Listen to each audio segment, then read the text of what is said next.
I was in Japan and I was reading a newspaper. I think it was like the Tokyo Times, Japan Times or something.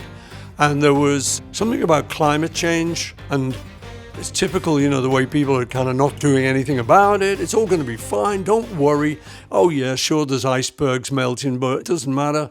It's not melting in London, so don't worry about it, And the phrase was in this article. It started off, despite repeated warnings, they're not listening, was the idea.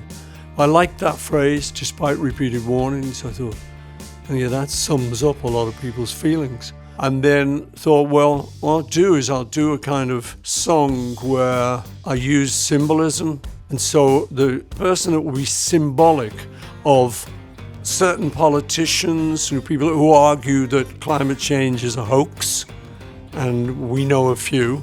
So I'll do it about that, and I'll get somebody to symbolize one of those people.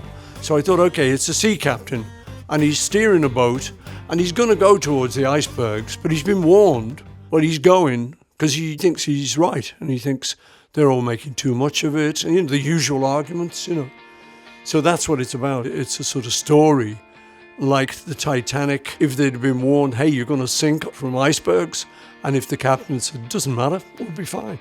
So it's that, using that kind of idea. So there's a sort of mad, daft captain, and then there's all the people on the boat who know he's got it wrong. So it's very symbolic for what's going on in some areas of politics, in my mind. So it's one of those songs like Band on the Run or Live and Let Die.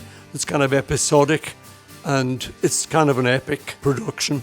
But that is it, and it is hopefully trying to remind people that climate change is not a hoax, and that we should avoid having a mad captain steering us towards the icebergs.